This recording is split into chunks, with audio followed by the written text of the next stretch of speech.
Hello everyone, in this video we remember some collocation. Collocation जो होते हैं ये वर्ड होते हैं जो कॉम्बिनेशन होते हैं दो या तीन वर्ड का, जो कि कॉमनली एक साथ आते हैं। तो collocation is made up of two और more words that are commonly used together in English. Collocation is different from idiom. Collocation जो है वो एडियम से अलग होते हैं, क्योंकि एडियम में वर्ड और उसका मीनिंग जो ग्रुप ऑफ वर्ड होते हैं और उनका जो मीनिंग होता है वो कम्प्लीटली डिफरेंट होता है। लेकिन कॉलोकेशन जो होते हैं ऐसे दो तीन वर्ड होते हैं जो कॉमनली साथ साथ यूज़ होते हैं और उसका मीनिंग जो है आप थोड़ा बहुत उसके वर्ड से ही पता लगा सकते हैं। तो let's remember some very very important collocation in English. One is a good deal of. A good deal of का मतलब होता है मच, बहुत। पहले we discuss the difference between much and many. देखिए, मच का जो यूज़ होता है वो अनकाउंटेबल नाउन के लिए होता है। हम लोग बोलते हैं मच का यूज़ जो है, मच का यूज़ अनकाउंटेबल नाउन के लिए होता है। मतलब ऐसे नाउन जिसको हम काउंट नहीं कर सकते हैं, जैसे मच वाटर, मच ऑयल।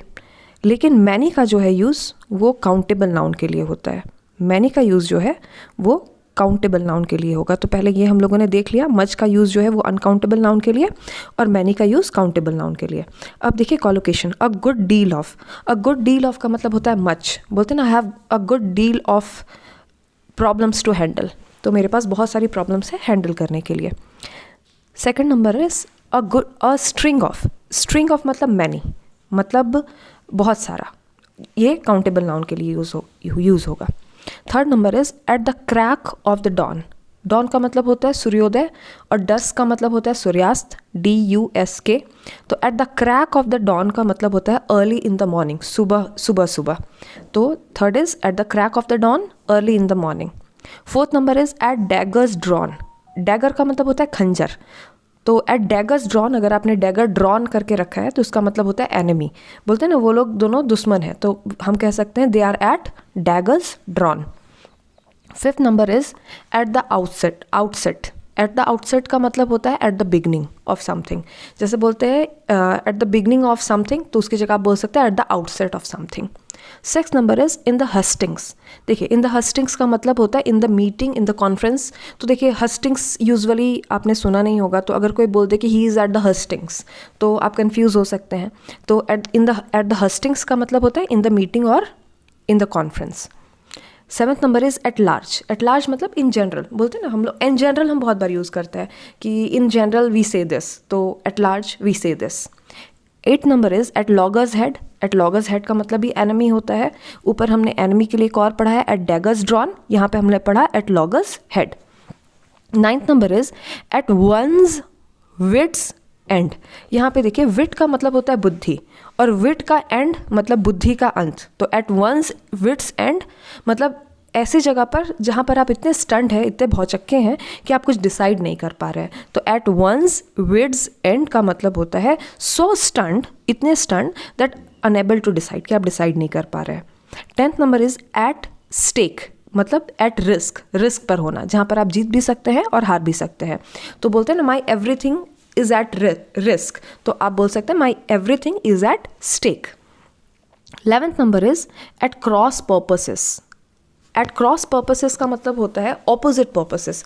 अगर दो लोग हैं जिनके इंटरेस्ट जो है, जिनकी रुचि जो है या जिनका रुचि जो है वो अलग हो, तो हम बोलते हैं at cross purposes. They both are working at cross purposes. दोनों लोग जो है जो वर्क कर रहे हैं उनके इंटरेस्ट अलग अलग है, क्रॉस पर्पसेस के लिए वर्क कर रहे हैं। 12th number is against the odds, मतलब before difficulties. They are working, यहाँ पे बिफोर का मतलब पहले नहीं है, यहाँ पे है सामने। तो अगेंस्ट द ऑड्स मतलब they are working against the odds, means they are working before difficulties. 13th number is beyond redemption. देखिए, रिडम्पशन का मतलब होता है मुक्ति। तो यहाँ पर बियॉन्ड मतलब रिडम्पशन से भी ऊपर। रिडम्पशन का यहाँ पे मतलब सुधारा जा सके, वैसा भी है। तो कोई चीज़ जो सुधारी ना जा सके तो उसको बोलते हैं हम लोग बियॉन्ड रिडम्पशन, और इसको हम इरिडेमेबल भी बोलते हैं। 14th number is by and large. By and large means generally. Generally हम लोग बहुत बार यूज़ करते हैं कि जनरली इट इज़ टोल्ड, तो आप बोल सकते हैं by and large it is told. 15th number is by no stretch of imagination, मतलब जहाँ तक इमेजिनेशन, आपकी जो सोचने की, इमेजिन करने की, कल्पना करने की क्षमता जो है वो ना जा सके। मतलब इम्पॉसिबल, तो हम बोलते हैं ना इट इज़ इम्पॉसिबल, तो ये हम बोल सकते हैं it can not happen by, it can happen by no stretch of imagination, it can happen by no stretch of imagination, मतलब it is impossible. 16th number is from day one, मतलब from the beginning. तो बोलते हैं ना मुझे पहले से ही पता था, तो आप बोलते हैं from the beginning I knew it, तो आप क्या बोल सकते हैं, from day one I knew it. 17th number is from the scratch, मतलब from the very base, starting से। 18th number is in a fix, मतलब दुविधा में होना, इन अ फिक्स। बोलते हैं ना कि मुझे समझ में नहीं आ रहा था मैं क्या करूँ क्या नहीं करूँ, तो आप बोल सकते हैं I was in a fix. तो आप इसके लिए क्या यूज़ कर सकते हैं, I was at my wits end. देखिए वंस विट तो हिज विट, माई विट, हर विट, वैसे यूज़ कर सकते हैं। तो I was at my wits end. 19th number is in an earnest effort. Earnest का मतलब होता है सीरियस, तो सीरियस एफर्ट कर रहे हैं, तो सीरियस एफर्ट का मतलब क्या है कि कोई चीज़ आप डेस्परेटली कर रहे हैं और फुली कर रहे हैं, कंप्लीट तरीके से कर रहे हैं। तो बोलते हैं ना मैं एग्ज़ाम की तैयारी कंप्लीट तरीके से कर रहा था, he was preparing for the examination desperately and fully, तो आप बोल सकते हैं he was preparing for the examination in an earnest effort. 20th number is in fits and starts, मतलब ओकेजनली, कभी कभी।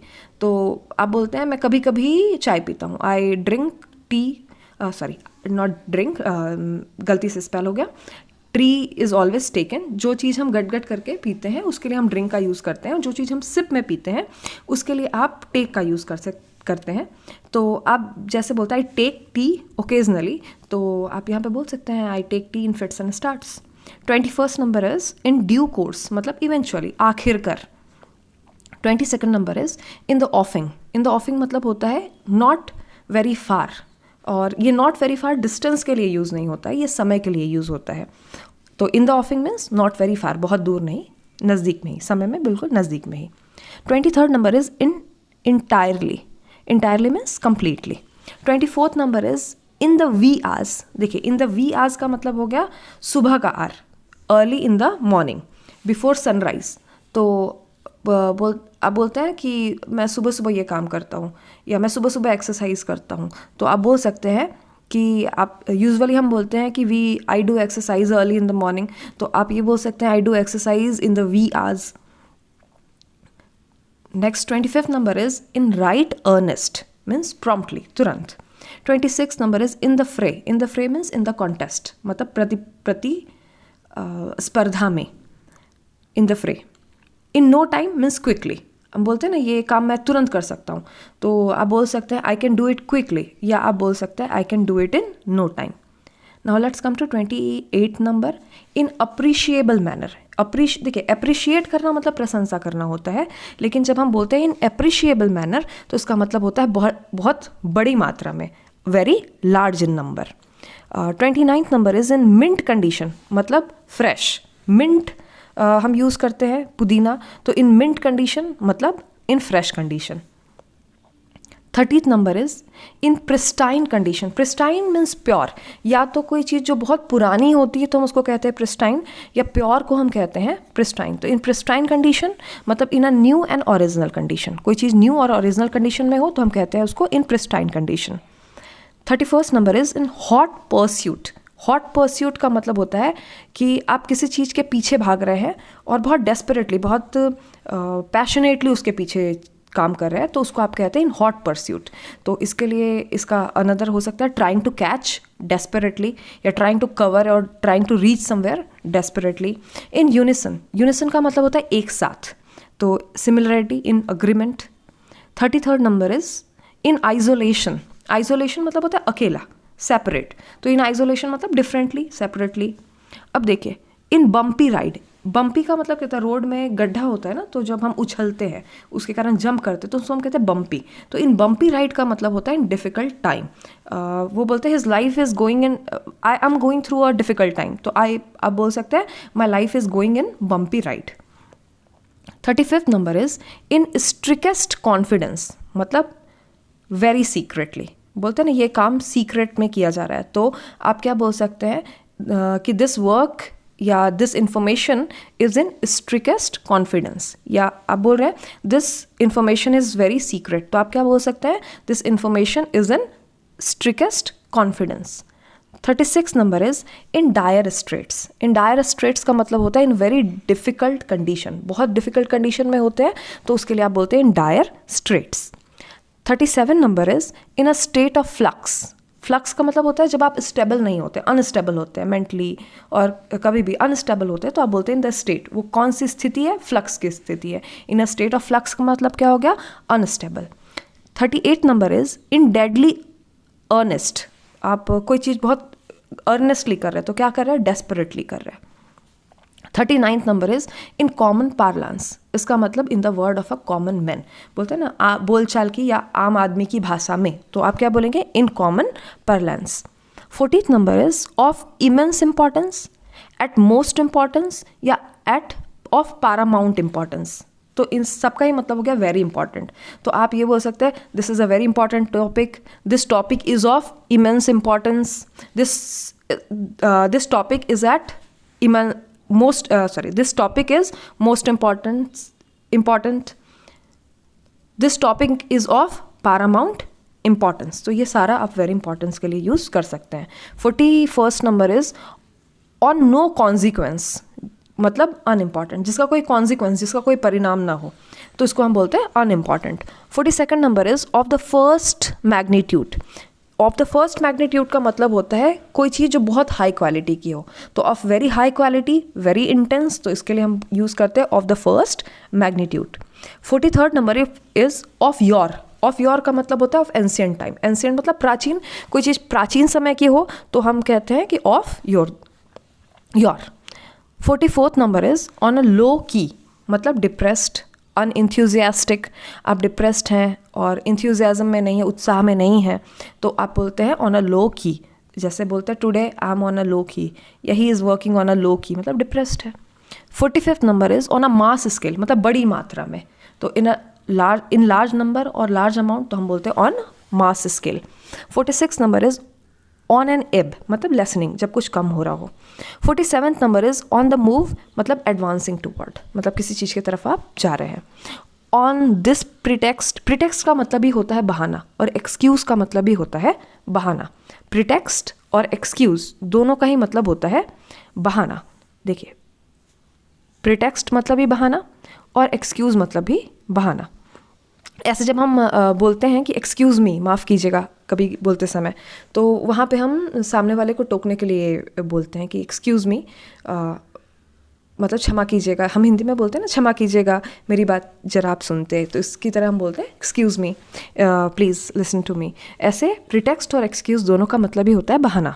तो ऑन दिस प्रिटेक्स्ट और दैट प्रिटेक्स्ट मतलब किसी बहाने से, तो इसका टेकिंग हेल्प ऑफ वन और द अदर एक्सक्यूज़, हेल्प लेना किसी ना किसी एक्सक्यूज़ पे।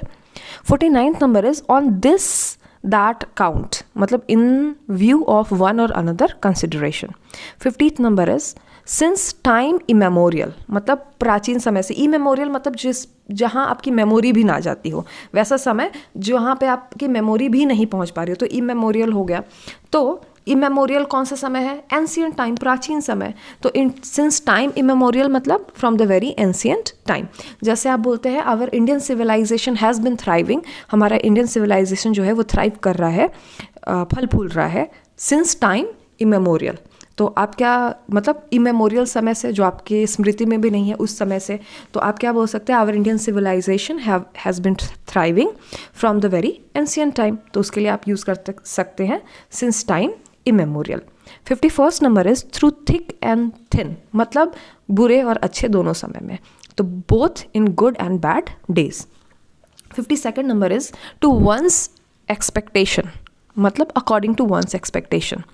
53rd number is under siege, मतलब सराउंडेड या कब्जे में होना, इसके लिए भी हम लोग यूज़ करते हैं।